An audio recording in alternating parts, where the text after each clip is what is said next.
नमस्कार विद्यार्थी मित्रांनो, आपण या अगोदर सराव संच 4.2 गुणोत्तर व प्रमाणमधील 4.2 याच्यातील पहिला प्रश्न पाहिलेला आहे आणि आता हा दुसऱ्या प्रश्नातील आपण पहिला आणि दुसरा उपप्रश्न पाहिलेला आहे. आता आपण तिसरा आणि चौथा हा प्रश्न बघू आणि 3 सराव संच आहे त्याच्यातले पुढील प्रश्न बघू. तर विद्यार्थी मित्रांनो बघा, पुढील गुणोत्तरे काढा हा दुसरा प्रश्न आहे. त्याच्यातील आपण पहिला दुसरा सोडवलेला होता. पहिला भाग इथं पाहून गेला 4.2 वरला. तर आता बघा, बाजू 7 सेंटीमीटर असलेल्या चौरसाच्या कर्णाशी त्याच्या बाजूचे असलेले गुणोत्तर काढा. तर का त्या चौरसाचा आणि त्याच्याच बाजूचे असलेला त्याचा चौरसाचा कर्ण आणि त्या चौरसाची बाजू एकमेकाशी त्यांचं काय आहे गुणोत्तर काढायचं आहे. तर बघा, मग आपल्याला काय विचारलंय, बाजू 7 सेंटीमीटर असल्या चौरसाचा कर्ण आस चौरसाची बाजू म्हणजे चौरसाच्या कर्णाचं त्या चौरस बाजूचं असलेलं गुणोत्तर काढायचंय. तर चौरसाचा कर्ण कसा असतो, a वर्गमुळात 2 असा असतो. म्हणजे हा चौरस आहे, या चौरसाचा कर्ण कसा असतो, हे बाजू आणि हे वर्गमुळात 2 असा असतो. तर मग हे चौरसाची बाजू किती काय दिलेली आपल्याला 7, मग वर्गमुळात इथे काय आपलं हे 7 वर्गमुळात 2 असं हे चौरसाचा कर्ण होईल आणि त्याची बाजू दिलेली आपल्याला 7. तर आता हा 7 वर्गमुळात 2 म्हणून 7 वर्गमुळात 2 हे 2 इकडे आहे, 7 येताना इकडे बाजूला होते 7. आता इथे 7 आहे का 7 7 कट झाले, मग इथे उरलं काय वर्गमुळात 2 आणि इथे 1 आहे, 7 1 7 म्हणजे 7 1 7 1 कट झाला. इथे वर्गमुळात 2 आहे, इथे 1 आहे, म्हणून इथे उरले वर्गमुळात 2 आणि इथे उरला हा 1. मग काय गुणोत्तर मिळालं आपल्याला, बाजू 7 सेंटीमीटर असलेल्या चौरसाच्या कर्णाचे 2 आणि चौरसाच्या बाजूचा 1 म्हणून वर्गमुळात 2 आस 1 हे आपल्याला चौरसाच्या बाजू 7 सेंटीमीटर असलेल्या चौरसाच्या कर्णाचं गुणोत्तर आणि चौरसाच्या बाजूचं गुणोत्तर मिळालं आपल्याला वर्गमुळात 2 आस 1. दुसरा प्रश्न आपला हे चौथा प्रश्न आहे, दुसऱ्यातला उपप्रश्न चौथा. बघा, लांबी 5 सेंटीमीटर व रुंदी 3.5 सेंटीमीटर असलेल्या आयताची परिमिती व क्षेत्रफळ दर्शवणाऱ्या संख्या यांचे गुणोत्तर काढा. मग आयताची लांबी म्हणजे त्याच आयताचं गुणोत्तर त्याच्याच क्षेत्रफळाशी काढायचे, म्हणजे आयताची परिमिती आणि त्याच आयताची परिमिती आणि त्याच क्षेत्रफळाचे असेल गुणोत्तर.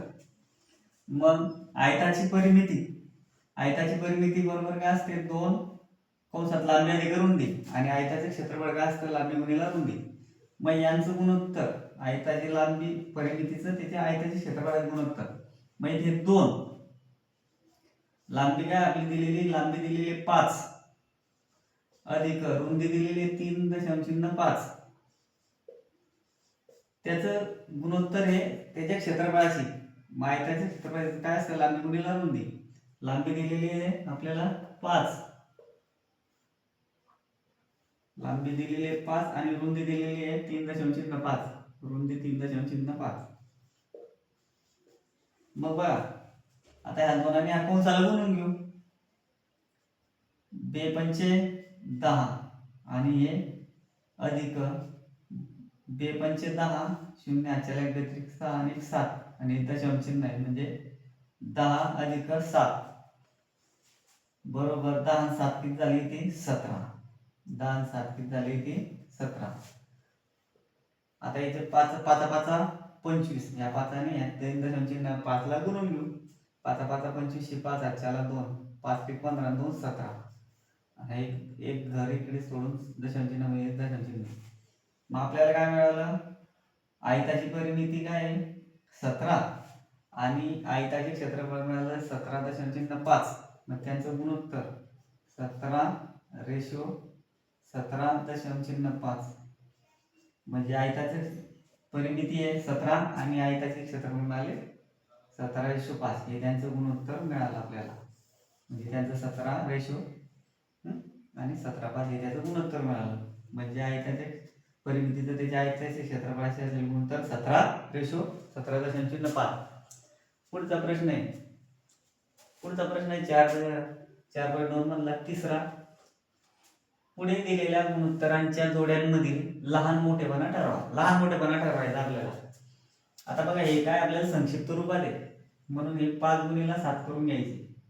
वर्गमुळात 5 गुणिला वर्गमुळात 7 बरोबर. आता हे 3 गुणिला 3 3 गुणिला 3 किंवा म्हणू आपण असं म्हणू 5 गुणिला वर्गमुळात 7 आणि 3 गुणिला 3 5 वर्गमुळात 5 5 वर्गमुळात 5 5 वर्गमुळात 7 7 35 वर्गमुळात 35 आणि 3 त्रिक 9. आता याला वर्गमुळात 35 मग याला जर वर्गमुळात आणला आपण ना तर कसं होईल ते हे वर्गमुळात 35 आणि आपले हे वर्गमुळात 9. मग कोणते मोठे 9 9 81 वर्गमुळात आणलं तर 81. मग कोणती संख्या जास्त मोठी हे 81 म्हणून काय होईल मग वर्गमुळात 35 पेक्षा लहान आहे वर्गमुळात 81 पेक्षा. म्हणून काय मग वर्गमुळात 35 चं काय आपलं वर्गमुळात 5/3 आणि 81 चं काय आपलं 3 वर्गमुळात 7. मग काय आपले वर्गमुळात 81 मोठे म्हणून आहे दशांश चिन्ह आपल्याला असं आपण काढू शकतो. पुढचं काय दुसरं. आता बघा 3 वर्गमुळात 5 आणि 5 वर्गमुळात 7 हे एकदम संक्षिप्त रूप आहे. याचे काही अवयव पडणार आणि याचे पडतील अशा स्वरूप अशा सारखं आणून घेऊ आपण त्याला. मग 3 इथे प्रश्न उत्तर 3 वर्गमुळात 5 छेद 5 वर्गमुळात 7 आणि वर्गमुळात 63 छेद वर्गमुळात 125 यांच्या अवयव पडतील 9 9 7 63 9 7 63 आणि याचे पडतील 25 5 25 600. पुन्हा ह्या नावाचे अवयव पडतील. नावाचे अवयव कसे पडतील बघा. नावाचे अवयव पडतील 3 त्रिक 9 आणि गुणिला 7 आणि पुन्हा याचे 25 चे अवयव पडतील 5 5 25. या 25 चे अवयव पडतील 5 5 25 आणि हे गुणिला 5. आता आपण ना आता हे वर कोटी 2 आहे म्हणून आपण हे 3 कसे काढू आपण त्याला बाहेर काढू. कसे काढतील ते आपण 3 इथे खाली येतो थोडं हे 2 वेळा या कोटी 2 आहे म्हणून 2 वेळा 3 काढू. 3 वर्गमुळात 7 आणि 5 कोटी 2 आहे म्हणून 5 वर्गमुळात 5 अशा पद्धतीने आपलं हे बाहेर गेले. आता 3 वर्गमुळात 5 आणि 5 वर्गमुळात 7 आता आपण बाहेर काढले. मग आता याचे बाहेर काढल्यानंतर आपल्याला 3 वर्गमुळात 5 आपण आता बघा किती 3 वर्गमुळात इथे येतो खाली 3 वर्गमुळात 5 इथे आणून घेतो. 3 वर्गमुळात 5 आणि हे 5 वर्गमुळात 7. आता 5 वर्गमुळात 7 माझा स्थिरचा गुणाकार करून घेऊ आपण. 5 वर्गमुळात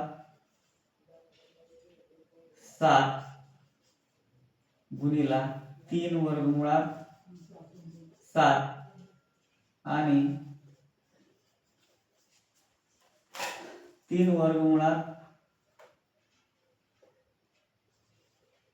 5 गुणिला 5 वर्गमुळात 5 अशा पद्धतीने आपण ते आणले.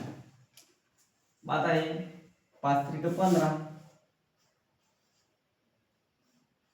साती साती 49 5 त्रिक 15 साती साती 49 अशा पद्धतीने आपण ते सोडवू.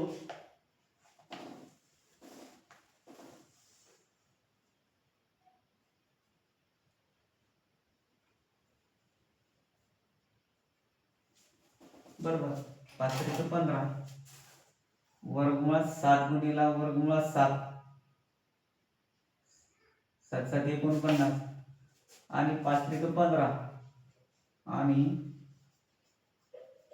5 त्रिक 15 आणि वर्गमुळात 5 5 25, वर्गमुळात 5 5 25. अशा पद्धतीने आपण ते सोडवतो. 15 5 75 आणि 15 7 500. वर्गमुळात 5, 7 गुणिला वर्गमुळात 7, आपण असं लिहायला 5 त्रिक 15 गुणिला वर्गमूळ 7 गुणिला वर्गमूळ 7, वर्गमूळ 7 आणि याला आपण सोडून 5 त्रिक 15 गुणिला वर्गमूळ 5 गुणिला वर्गमूळ 5, 15 7 500 आणि 15 5 75. आता बघा 15 5 75. आता हे मोठे आपले काय 105 कसे आपले 105 हे मोठे 105 कोणाचे याचे आणि 75 कोणाचे याचे. मग आपण असं म्हणू 105 याचे झाले. इथे लिहितो मी खाली, दिसतं की काय म्हणते बघू आपण. तर आता हे 105 कोणाचे आपले 3 वर्गमुळात एवढं वाढलं ते मोठं 3 वर्गमुळात 5/5 वर्गमुळात 7, म्हणजे 3 वर्गमुळात 5 आणि 5 वर्गमुळात 7. आता हा इथे 105 मोठा आहे म्हणून आपण हा इकडे करू आणि वर्गमुळात 63 छेद 125. अशा पद्धतीनं वर्गमुळात 105 मोठा आहे म्हणून आपण इकडे करून घेतले 105 याचे, म्हणून 3 वर्गमुळात 5 छेद 5 वर्गमुळात 7 ग्रेटर दॅन वर्गमुळात 63 वर्गमुळात 125. आता हा प्रश्न आहे, हे जे या दुसऱ्या प्रश्नाचा एवढं समजून घेतो. आता बघा इकडे, आता हा 5 गुणिला 121 आणि 18 गुणिला 17, बरोबर. आता हे 5 1 5, 5 दुनी 10 शून्य हाताला 5 1 5 आणि 1 6, 605 आणि हे आपले 18 7 18 7 26 600. चला 12, 18 1 18 आणि 12 19 30, बरं 306, 18 7 18 7 26 600, 26 600 6, चला 12, 18 1 18 12 20 30, 306. आता 605 मोठे, 605 कोणाचे याचे, म्हणून 5/18 हे कसे 5/18 मोठे कोणापेक्षा 17/121 पेक्षा. आता बघू बरोबर आहे की नाही बघू. 5/18 मोठे इकडे पण बरोबर आहे, काही ताण नाही. अशा पद्धतीने तुम्ही एक स्क्रीनशॉट घेऊन घ्या, बाजूला होतं.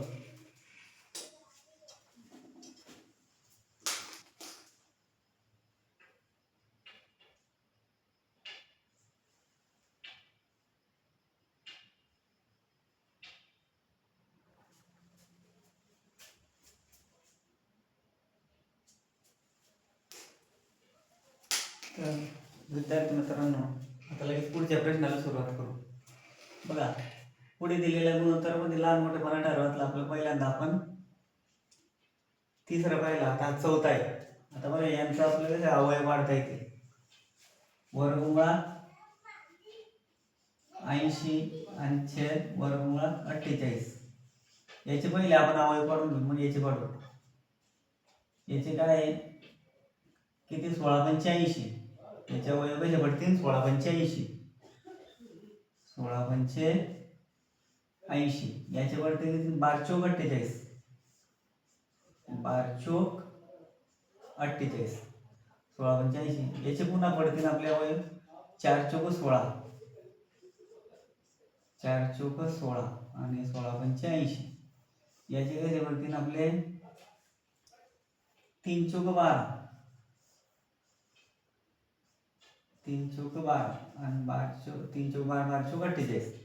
आता बघा इथे कोटी 2 आहे, इथे कोटी 2 आहे म्हणून हे दोघे 4 अवयव बाहेर काढून घ्या आपण. 4 वर्गमूळ 5 आणि इथे कोटी इथे 2 आहे म्हणजे 4 बाहेर काढून घेऊ. 4 वर्गमूळ 3 आणि याला नाव द्या आपण आता 1. आता बघा हा याच्या अवयव काढून घ्या आपण. वर्गमूळ 45 छेद वर्गमूळ 27 याचे नावापाचा 45 याच्या अवयव भरतील नावापाचा 45 नावापाचा 45 याचे भरतील 9 त्रिक 27. आता बघा याचे 3 याचे पुन्हा याचे अवयव पडतील, पुन्हा आपले याचे अवयव पडतील, याचे पण अवयव पडतील. 3 त्रिक 9 3 गुणिला 3 3 त्रिक 9 आणि हे 5 पुन्हा याचे अवयव पडतील 3 त्रिक 9 आणि हे 3. आता याची कोटी 2 म्हणून 2 बाहेर काढून घ्या. याची कोटी 2 म्हणून याची बाहेर काढून मग कसं होतील 3 इथे 1 वेळा होईल आणि वर्गमूळ 5 याचे 2 कोटी म्हणून 3 बाहेर काढले 3 वर्गमूळ 3 5 वर्गमूळ 3. आता हे 3 आहे इथे 3 वर्गमूळ 5 आणि हे 3 वर्गमूळ 5 हे आपल्याला असं झालं. तर बघा आपण याचं बरोबर सोडवलं की बघू. याचा तिसरा प्रश्न आहे आपला चौथा प्रश्न आहे. याचे अवयव काढले आपण ना 5 वर्गमूळ 5 5 वर्गमूळ 3 बरोबर आहे. आता आपण काय केलं इथे ह्या 4 कट झाला, 4 कट झाला, इथे काय उरले 5 वर्गमूळ 3 इथे काय उरले मग इथे जरा पूर्ण क्रिया करून घेऊ. 5 वर्गमूळात उरले आणि इथे उरले वर्गमूळ 3. इथे हा 3 कट झाला, इथे काय उरला मग वर्गमूळ 5 आणि इथे उरला वर्गमूळ 3. थोडा आता मी इथे पुसून घेतो. याला नाव देऊ आपण 1 आणि याला देऊ आपण 2 बरोबर. मग आता 1 व 2 वरून म्हणून 1 व 2 वरून काय 5 वर्गमूळ 5 छेद 3 वर्गमूळ 5 छेद 3 काय होईल ते दोघं बरोबर आहे. वर्गमूळ 5 छेद 3 बरोबर वर्गमूळ 5 छेद 3 म्हणजे हे काय झालं म्हणून वर्गमूळ 80 छेद वर्गमूळ 48 बरोबर वर्गमूळ 45 छेद वर्गमूळ 27 हे आपल्याला मिळालं. तसंच आता आपण आता बघा हे सोडवा आपण. त्याचा तिरकस गुणाकार करायचा 9 गुणिला 9 दशांश चिन्ह गुणिला 7 दशांश चिन्ह आणि 5 दशांश चिन्ह 1 गुणिला 3 दशांश चिन्ह 4 यांचा गुणाकार करून घेऊ. 9 दशांश चिन्ह 2 आणि 7 दशांश चिन्ह यांचा गुणाकार काय येईल त्याचा गुणाकार. एकाने याला जर गुणलं ते 2च येईल बरोबर. याचं काम झालं 7 दुनी 14 त्याला 1 7 नंतर 63 आणि 1 64 हे 2 खाली घेतले 9 4 13 त्याला 1 5 6 1 2 घर सरकवून घेतले. दशांश चिन्हामध्ये इथे 1 घर आणि 1 घर आहे 65 दशांश चिन्ह 32 याचं मिळालं आपल्याला 65 दशांश चिन्ह 32. आता याचा गुणाकार करून घेऊ. 5 दशांश चिन्ह 1 गुणिला 3 दशांश चिन्ह 4 4 1 4 4 पंचे 20 3 1 इथे याचं काम झालं शून्य दिलं 3 1 3 3 9 15 4 1 4 3 5 2 7 आणि हा 1 17 1 दशांश चिन्ह नंतर अगोदर एक स्थळे आणि इकडे एक स्थळे 1 2 1 2 17 दशांश चिन्ह 34 याचं मिळालं आपल्याला 17 दशांश चिन्ह 34 याचा गुणाकार. हा कोणता मोठा गुणाकार आहे हा म्हणून आपण काय म्हणू 9 दशांश चिन्ह 2 छेद 5 दशांश चिन्ह 1 हा मोठा आहे कोणापेक्षा 3 दशांश चिन्ह 4 आणि 7 दशांश चिन्हापेक्षा. अशा पद्धतीने आपण सोडवू शकतो. थोडं बघू बरोबर आहे की 9 दशांश चिन्ह 17 दशांश चिन्ह 34 बरोबर. हे आपलं फायनल उत्तर. आता बघा चौथा प्रश्न काय दिलेला आहे. चौकोन ABCD हा समांतरभुज चौकोन आहे. त्याच्या त्याच्या कोन ए व कोन बी यांच्या मापाचे गुणोत्तर 5/4 आहे. तर कोन बी चे माप काढा. आता बघा हा समांतरभुज चौकोन आहे म्हणजे आपल्याला काय येते इथे कोन ए आणि कोन बी यांच्या मापाचे गुणोत्तर दिलेलं आहे 5. याचं एचं 5 आहे, बीचं 4 आहे. तर त्याचं कोन बी चे माप काढायचं आहे आपल्याला. तर मग आता आपलं इथे काय दिलेल्या चौकोनाचं आपण इथे काय करू, दिलेल्या चौकोनाचे गुणोत्तर काय म्हणू, दिलेल्या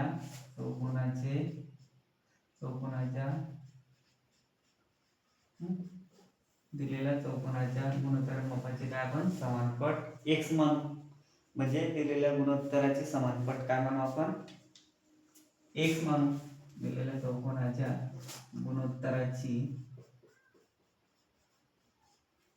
कोन यांच्या दिलेल्या चौकोनाच्या गुणोत्तराची समानपट, दिलेल्या चौकोनाच्या गुणोत्तराची समानपट काय म्हणू आपण x म्हणू.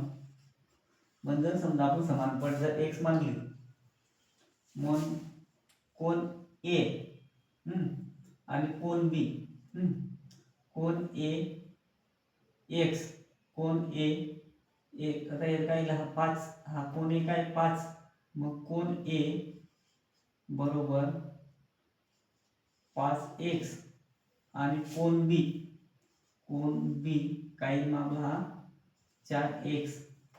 मग आता आपल्याला कोन A 5x आणि कोन B 4x मानला. मग आपल्याला माहिती आहे कोन A अधिक कोन B. आता असं जर म्हटलं आपण कोन A अधिक कोन B यांची बेरीज जर केली आपण तर इकडे आपल्याला 180 घ्यावं लागेल. म्हणजे कोन A अधिक कोन B बरोबर 180 का, तर 180 हे जे असे असतं किंवा त्याचे जो संगत कोन आहे म्हणजे आंतरकोन इथे आंतरकोन हा किती असतो 180 चा असतो. आंतरकोन असतो तो 180. मग आता हा कोन आहे आपण काय म्हणलेला 5x आणि हा कोन बी काय म्हणलेला आपण 4x बरोबर 180. मग यांची बेरीज केली 5 आणि 4 9 x बरोबर 180. मग x बरोबर 180/9. 9 जर याला भागलं 9 दुनी 18 म्हणजे इथे 9 दुनी 18 हा 0 म्हणजे x बरोबर किती 20. आता आपल्याला एक कोन मानला पण आपल्याला कोणता कोन बी चं माप काढले सांगितलं x बरोबर 20 मिळाला. कोन बी बरोबर किती येते म्हणून कोन बी बरोबर आपण काय मानलेलं आहे 4x. x ची किंमत मिळाली आपल्याला 20 म्हणून कोन बी बरोबर 4 गुणिले 20 म्हणजे काय 4 गुणिले 8 80. कोन बी चं माप काय मिळालं आपल्याला 80. बघून बरोबर आहे कोन बी चं माप किती मिळालं आपल्याला 80 अंश. म्हणून आपलं फायनल उत्तर आहे. अशा पद्धतीने तुम्ही एक स्क्रीनशॉट घेऊन घ्या.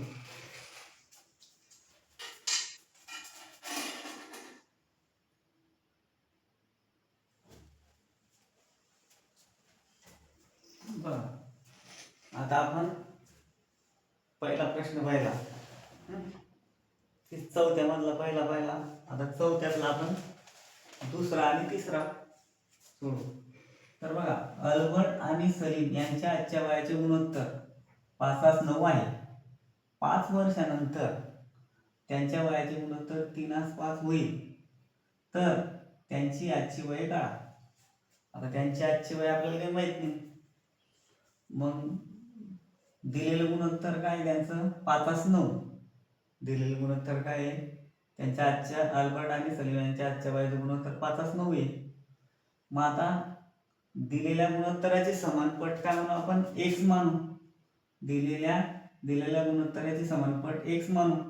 मग अल्बर्टचे आजचे वय 5x आणि सलीमचे आजचे वय किती 9x होईल. मग पण 5 वर्षानंतर अल्बर्टचे वय 5 वर्षानंतर काय होईल, नंतर म्हणजे काय होईल, मग प्लस होईल. 5 वर्षानंतर त्याचे वय 5x अधिक 5 वर्ष आणि सलीमचे वय 9x म्हणजे 5 वर्षानंतर म्हणतो अधिक 5 वर्ष होईल.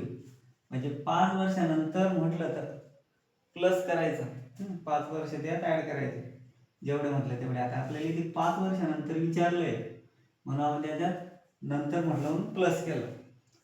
तर मग 5 वर्षानंतर अल्बर्टचे वय 5x अधिक 5 वर्ष आणि सलीमचे वय 9x अधिक 5 वर्ष होईल. म्हणजे 5x म्हणून 5x अधिक 5/9x अधिक 5 बरोबर. तर 5 वर्षांनी त्यांच्या बाजूला 3/5 होईल, पण 3/5 म्हणजे 3/5 असं होईल. मग आता याचा तिरकस गुणाकार करायचा. 5x अधिक 5 5 गुणिला 5x अधिक 5 बरोबर, या 3 ने याला गुणायचं 9x अधिक 5 ला, 9x अधिक 5 यांचा गुणाकार करून घ्यायचा, कंसाला गुणून घ्यायचा 5 ने. 5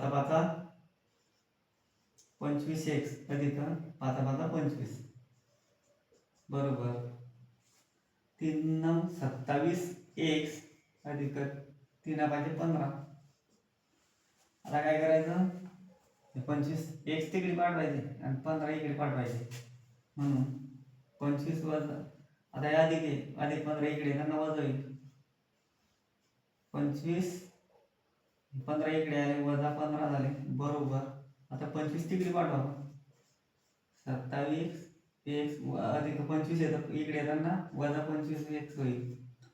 25 मधून 15 गेले, 5 5 गेले 0, 2 1 गेला 1 बरोबर. 7 5 गेले 2, 2 1 गेला 2 गेला 0, म्हणजे काय येते 2x.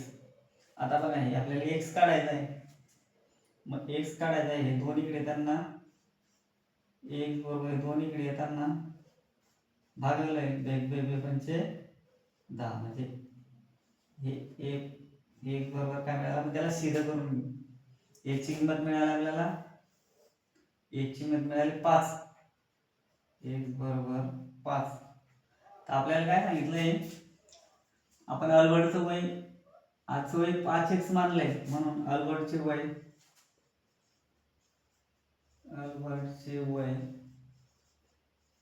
5x. आता आपल्याला याची किंमत 5 मिळाली, म्हणून आपण त्याच्या ठिकाणी ठेवू 5 च्या ठिकाणी 5x बरोबर 5 गुणिला 5 बरोबर 5 25 वर्ष. आणि आपल्याला सलीमचे वय विचारले आहे. सलीमचे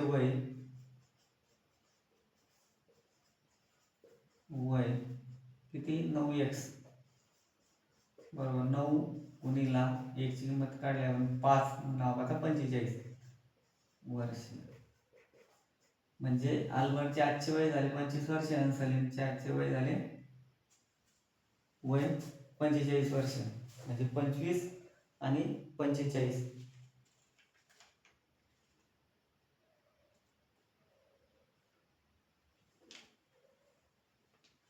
सलीमचं आजचं अल्बर्टचं आजचं वय झालं 25 वर्ष आणि सलीमचं 45 वर्ष बरोबर. आता बघा आपला पुढचा प्रश्न, एका आयताची लांबी व रुंदीचे गुणोत्तर 3 असे एक आहे, तर आयताची परिमिती 36 आणि सेंटीमीटर, तर आयताची लांबी व रुंदी काढा. तर आता आपल्याला बघा आयताची लांबी व रुंदीचे गुणोत्तर दिले 3:1 आणि परिमिती दिली 36, तर त्यांची लांबी रुंदी काढायची. तर आपल्याला दिलेल्या गुणोत्तराचे समानपट आपण x मानून घेऊ. मग आयताची लांबी काय होईल, मग 3x आणि रुंदी काय होईल 1x. एक काही लिहित नाही आपण, तो x घेतला, 1 म्हणजे 1x. आयताची परिमिती काय असते, 2 कंसात लांबी अधिक रुंदी अशी परिमितीचं सूत्र आहे आपल्याला, ते लिहिलं. परिमिती दिलेली आपल्याला 36, आयताची परिमिती 36 बरोबर 2, लांबी आपण काय मानली ती 3x आणि रुंदी 1x. मग आता काय करायचं, ह्या 2 आणि ह्या कंसाला गुणून घेऊ. बरोबर 2 बे त्रिक 6x अधिक बे एक इथे ज्याला एक नसतं त्याला एक असतो, मग इथे एक बे एक बे हा x बरोबर 6 आणि 2 8 आणि हा x 8x. आता आपल्याला x काढायचा आहे 8. आता नाही 8x म्हणजे 8 गुणिला x असतो तो, इकडे त्यांना भागिले होईल बरोबर 36/8. 8 आता 36/8 म्हणजे आता इथे बघा 8 जो 32. आता आपण याला जर संक्षिप्त रूप दिलं, आपण याला बे चोक 8 बे एक बे बे एक बे 3 2 गेला उरला 1 आणि बे 8 ही 16 इथे उरले 16. मग अजून पुन्हा इथे जर संक्षिप्त रूप दिला आपण ना 36 याला संक्षिप्त रूप जर दिलं तर याला पुन्हा अजून इथे किती उरले आपले 18/4. इथे बे दुनी 4 8 4 त्रिक 12 4 त्रिक 12 4 त्रिक 12 आणि 4 1 4 4 1 4 4 2 8 4 त्रिक 12 4 चोक 16 4 चोक 16 म्हणजे 18ला जर कधी समजा 4 भागला 4 चोक 16 18तून 16 गेले उरले 2. इथे शून्य घेतला म्हणजे शून्य दिला 4 दशांश चिन्ह दिलं 4 पंचे 20 म्हणजे या 4 जर 18ला भागलं तर 4 दशांश चिन्ह 5 असं उत्तर येतं. म्हणून 4 दशांश चिन्ह 5 4 दशांश चिन्ह 5 एक ची किंमत काय मिळाली 1 बरोबर मिळाला आपल्याला 4 दशांश चिन्ह 5. मग आपल्याला काय करायचं आहे दिलेल्या गुणोत्तराची आपल्याला काय काढायचं आहे ते लांबी आणि रुंदी काढायची. आयताची लांबी आपण मानलेली आहे 3x. आयताची लांबी 3x बरोबर 3 गुणिला आपण हे काय काढलेले याची किंमत 4 दशांश चिन्ह 5. मग 3 आणि ह्या 4 दशांश 3 5 15 त्याला 3 चौक 12 आणि 13 1 दशांश चिन्ह सगळे एक घर म्हणून 1 दशांश. मग आपल्याला आयताची लांबी मिळाली 13 दशांश चिन्ह 5. आता रुंदी आयताची रुंदी आपल्याला काय काढायची आपल्याला रुंदी आयताची रुंदी मानलेली आपण x. मग x बरोबर काय म्हणलं आपल्याला 4 दशांश चिन्ह 5 म्हणून आपण काय म्हणतो बरोबर 4 दशांश चिन्ह 5. आयताची रुंदी मिळाली 4 दशांश चिन्ह 5. आयताची लांबी मिळाली 13 दशांश चिन्ह 5. अशा पद्धतीने आपल्याला हे सोडवता येईल. एक स्क्रीनशॉट घेऊन घ्या.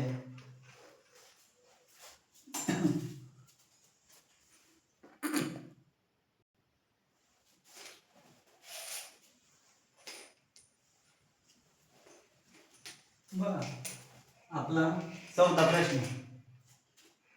दोन संख्यांचे गुणोत्तर 31 8 23 असून त्यांची बेरीज 216 आहे तर त्या संख्या काढा. आता आपल्याला बघा तर त्या दोन संख्यांचे गुणोत्तर आपण काय मानले आहे दिलेले 31:23 दिलेले आहे आपल्याला. तर म्हणून त्या गुणोत्तरांची समानपट काय म्हणून आपण x मानली. त्या गुणोत्तराची समानपट काय म्हणून x मानली किंवा x मानून त्या समांतरात दिलेल्या गुणोत्तराची समानपट आपण x मानू. तर मोठी संख्या काय होईल 31x. मोठी संख्या होईल 31x पण लहान संख्या काय होईल 23x. मग दिलेल्या गुणोत्तराची समानपट जर समजा आपली मोठी संख्या x मानली ती मोठी संख्या 31x पहिलं गुणोत्तर 31 दुसरं 23 म्हणून 31x व लहान संख्या 23x होईल. मग 31x अधिक 23x बरोबर 216. त्यांची बेरीज काय दिलेली आहे 216 म्हणून आपण बेरीजचं चिन्ह घेतलं. मग 31x अधिक 23x बरोबर 216. मग 31x आणि 23x ची बेरीज केली की झाली 54x बरोबर 216. आता आपण x काढून घेऊ. मग 1 बरोबर 216 चे 54.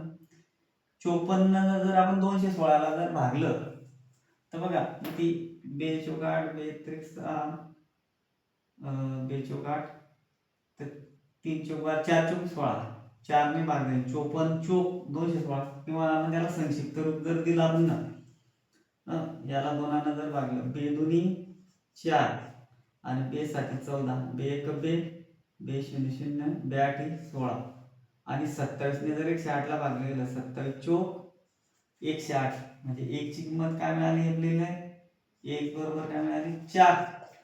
मग आता 1 बरोबर 4 मिळाली मोठी संख्या काय म्हणजे 31x मानलेली आपण मोठी संख्या काय 31x म्हणजे 31 गुणिला x ही 4 काढलेली 31 चोक 124. लहान संख्या 23x आपल्याला लहान संख्या काय 23x मग 23x 23 गुणिला 4 बरोबर 92 म्हणजे मोठी संख्या मिळाली 124 आणि लहान संख्या मिळाली 92.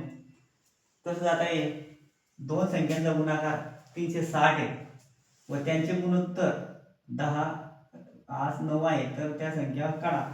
मग दिलेल्या संख्येचे गुणोत्तर काय आपल्याला 10 9 दिलेले आहे. मग त्या गुणोत्तराचे समानपट आपण x मानली. मग x मानली मग पहिलं गुणोत्तर काय होईल 10x आणि दुसरं होईल 9x. मग त्या संख्या काय होतील 10x व 9x होतील. मग आता आपल्याला काय सांगितलं त्यांचं त्या संख्येचा गुणाकार सांगला आहे म्हणून 10 1 गुणिला गुणाकार सांगला गुणिला घेतला 10 1 गुणिला 9x बरोबर त्यांचा गुणाकार काय सांगितला आहे 360. त्यांचा गुणाकार काय दिलेला आहे 360 म्हणून 10 1 गुणिला 9x बरोबर 360 असं आपण ते करून घेतलं. मग 10 9 90 आणि 1 गुणिला x म्हणजे x वर्ग 1 गुणिला x बरोबर काय असतो x वर्ग. इथे 1 आणि हा 1 आणि 1 2 म्हणजे गुणाकार करताना आपल्याला काय ते बेरीज घ्यावी लागते भागाकार करताना वजा लागते. मग 1 गुणिला x वर्ग 1 आणि 1 2 म्हणून 10 9 90 आणि x वर्ग बरोबर 360. आता आपल्याला x वर्ग काढायचा आहे x वर्ग लिहिलेला आहे 90 इथे येताना भागीला होईल. हा भागीला झाला 1 0 कट झाला उरला इथे 9 1 9 9 चौक 36. मग इथे 9 चौक 36 x वर्ग बरोबर 4. मग आपल्याला फक्त एकच x पाहिजे. हा x घेतला आपला 2 मग याची किंमत मिळाली 2. मग आपण काय मानलेली ती गुणोत्तराचे समानपट आपण त्या संख्या आपण ना x मानून आपण त्या संख्या 10x आणि 9x मानलेला आहे म्हणून त्या संख्या 10x बरोबर 10 गुणिला 1 ची किंमत टाकली आपण 2 10 दुनी 20 आणि 9x 9 गुणिला ह्या 1 ची किंमत आपण काढलेली 2 9 दुनी 18 म्हणजे त्या संख्येमध्ये त्यामुळे 20 आणि 18 आहे. अशा पद्धतीने एक स्क्रीनशॉट घेऊन घ्या.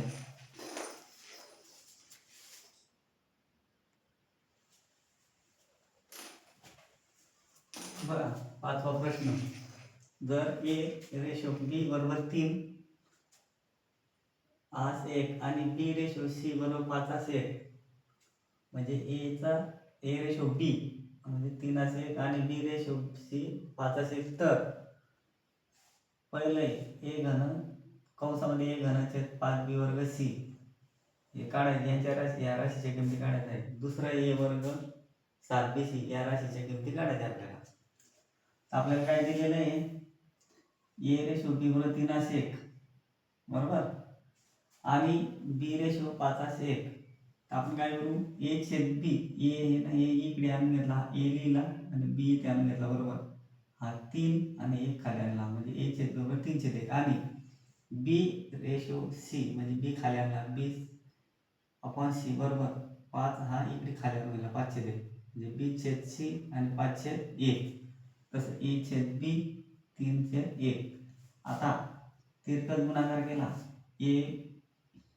a गुणिला 1 a बरोबर 3 गुणिला b 3b आणि 1 गुणिला b 1b 1 आपण लिहित नसतो तर 1b तिथे 1 इथे नसतो म्हणजे 1 असतो लक्षात ठेवला आणि p 5 गुणिला c 5c. आता बघा मग आता आपलं a बरोबर 3b आहे मग a बरोबर 3b आता इथे b काय आपला 5c मग काय होईल मग म्हणून a बरोबर 3 हा b आपला 5c आहे म्हणून 5c मग 5 त्रिक 15c म्हणजे a बरोबर 15c हे 5c काय घेतला आपण b बरोबर 5c काढला आपण इथे म्हणून या b च्या ठिकाणी हे 5c लिहिले म्हणून याची किंमत काय काढली आपण आता इथे a बरोबर 3 म्हणजे इथे b 5c a बरोबर 15 5 त्रिक 15c म्हणजे a बरोबर 15c म्हणजे a बरोबर 15c आहे आणि b बरोबर 5c आहे. तर आपल्याला आता याची किमती काढायची आहे मग ए चा घन छेद 5b वर्ग सी.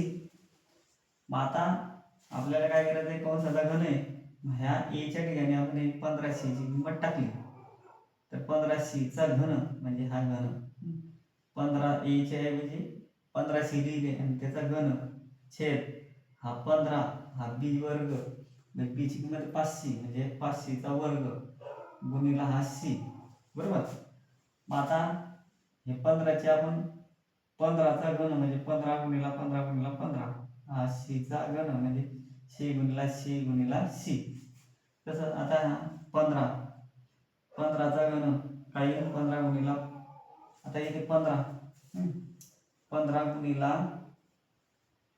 वर्ग, आपला 15 जास्त लिहिलं गुणिला 5c चा वर्ग, 5 गुणिला 2 वेळा 5 गुणिला 5 आणि हा सी गुणिला इथे 2 वेळा सी गुणिला सी, हा एक सी म्हणजे 15 चा घन येणे त्यातून 15 चा 3 वेळा लिहिला आणि सी चा घन सी 3 वेळा लिहिला. इथे 15 जास्त सी लिहिले हे गुणिला 5 चा वर्ग म्हणून 5 गुणिला 5 सी चा वर्ग म्हणजे सी गुणिला सी, हा एक सी.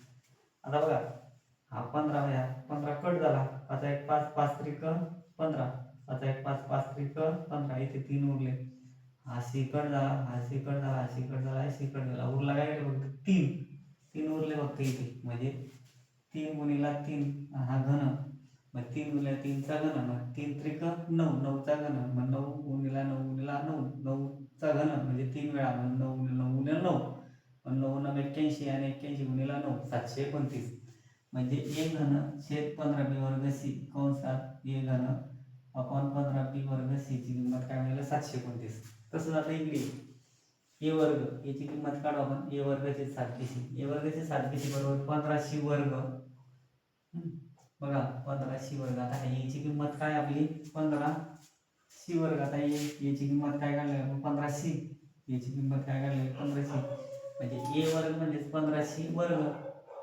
आता 7b b ची किंमत काय आपली ती 5c म्हणजे 7 कंसात 5c गुणिला c. आता बरोबर 15c चा वर्ग आहे म्हणजे 15 15 गुणिला 15 आणि हा c वर्ग म्हणजे c गुणिला c. आता 7 गुणिला, आता इथे गुणिला आणि 5 गुणिला c आणि c. बघा आता 5 1 5 5 त्रिक 15, हा सी कट झाला, सी कट झाला, सी कट झाला, सी कट झाला, बरोबर आहे 5 त्रिक 15. आता इथे काय उरला 15, इथे उरले इथे 15 आणि उरले 3 आणि इथे उरला 7, काय उरला इथे आपला 7, 15 त्रिक 45, 15 त्रिक 45 हे लिहिले, 15 त्रिक हे 15 उरले, हे 3 उरले, हे 15 गुणिला 3 15 त्रिक 45 आणि हा 7 उरलेला म्हणजे ए वर्ग आपण 7b काय 45 चे 7. अशा पद्धतीने आपण हे सोडवू शकतो. एक स्क्रीनशॉट घेऊन घ्या.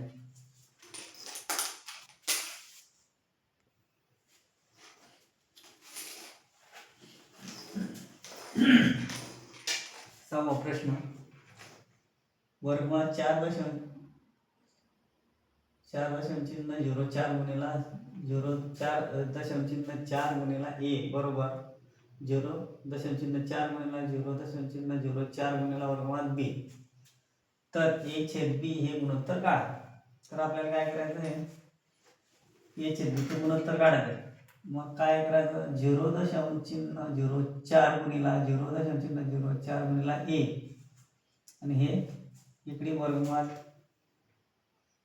हे एवढं आणि 0.4 गुणिला 0.04 गुणिला बी हे आपल्याला काढायचं.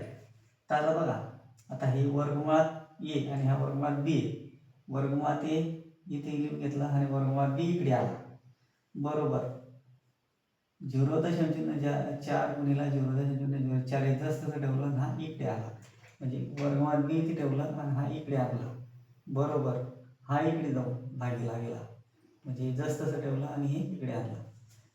आता काय करू, दोन्ही बाजूंचं काय घ्यायचं, दोन्ही बाजूंचा वर्ग करून टाकू म्हणजे काय बघा वर्गमुळात ए म्हणजे ए आणि वर्गमुळात बी बी बरोबर 0.4 यांचं त्याला गुणून घ्यायचं याचं याला गुणून घ्यायचं 0.4 गुणिला 0.04 गुणिला हेच 0.4 गुणिला 0.04 छेद आता हे याचं वर्ग केला आता काय आलं 0.04 गुणिला 0.4 दोन्ही बाजूंचा वर्ग करून घेतला मग a छेद b गुणिला 0.4 आता बघा इथे काय आपलं इथे 0.4 हे कट झालं आणि हे 0.4 कट झाल्यानंतर 0.4 आणि 0.4 इथे 0.4 a छेद b बरोबर 0.4 गुणिला 0.4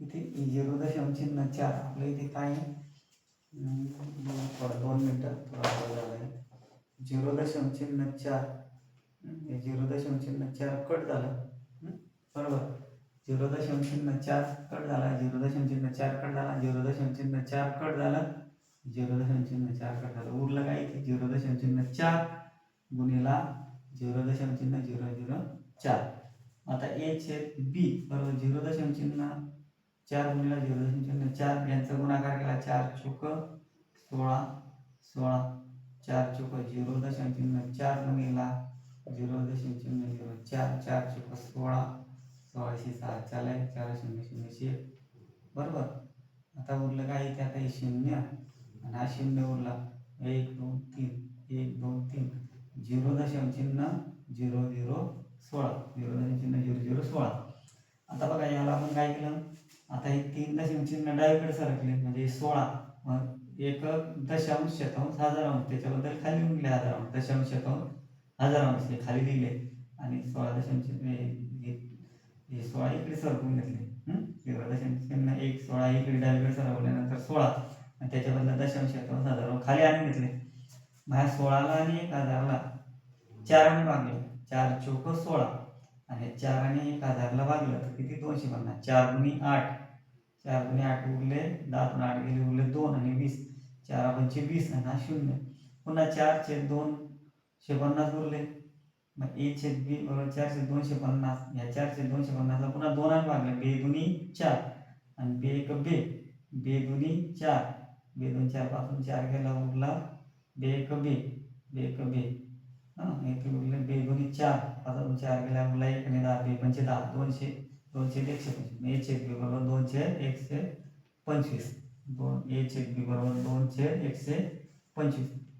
125 अशा पद्धतीने आपल्याला एक किंमत मिळाली a छेद b ची किंमत काय मिळाली आपल्याला हे गुणोत्तर काय मिळालं आपल्याला 2 छेद 125 अशा पद्धतीने आपलं हे उदाहरण सुटतं आता बघा पुढचं उदाहरण आहे आपलं हे 7वं शेवटचं उदाहरण आहे 4.2 मधलं x अधिक 3 आस x अधिक 11 बरोबर x वजा 2 आस x अधिक 1 तर x ची किंमत काढायची आपल्याला काय करायचं हा जो गुणोत्तर आहे बघा मग त्याला हे इकडे आणून घ्यायचं म्हणजे x अधिक 3 हा गुणोत्तर आहे इकडे आता छेदच टाकायचं मग 1 अधिक 3 छेद x अधिक 11 बरोबर x वजा 2 हा गुणोत्तर इकडे त्यांना खाली येते x अधिक 1 मग तिरकस गुणाकार केला x अधिक 3 गुणिला x अधिक 3 गुणिला इथे गुणाकार असतो x अधिक 1 मग x वजा 2 गुणिला x अधिक 11 x वजा 2 गुणिला x अधिक 11 आता बघा आता x ने या x ने x ला गुणलं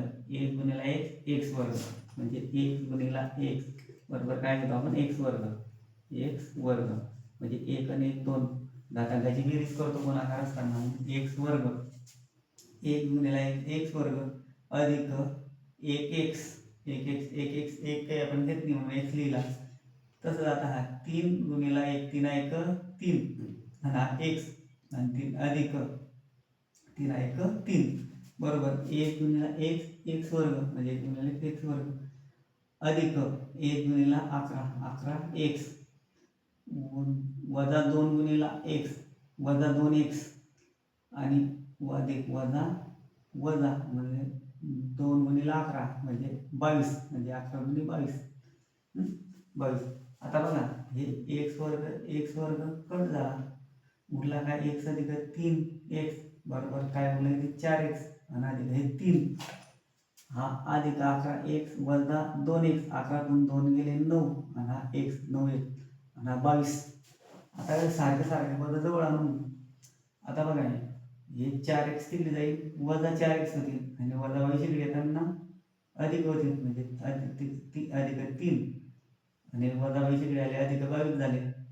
9x हा 4x आहे अधिक येते इकडे जाताना वजा झाला 9x वजा 4x. मग 2 अधिक 22 बरोबर 25 आणि 9 4 गेला 5x. आता आपल्याला x काढायचा आहे मग x बरोबर हा x गुणिला इथे भागीला होईल मग 25 हा आणि 25/5 म्हणजे 25 ना भागीला इकडे येताना भागीला लागला. आता 1 5 5 5 25 x ची किंमत मिळाली 5. आपण त्याला सीधं करून घेऊ मग x बरोबर काय मिळालं आपल्याला 5. आपल्याला x ची किंमत मिळाली 5. अशा पद्धतीने आपल्या चॅनलला लाईक करा, शेअर करा, सबस्क्राईब करून ठेवा. तुम्हाला असेच नवीन व्हिडिओ मिळतील आणि मला पण प्रेरणा मिळेल. अशाच पद्धतीने तुमचे नवीन विषय पण घेईल.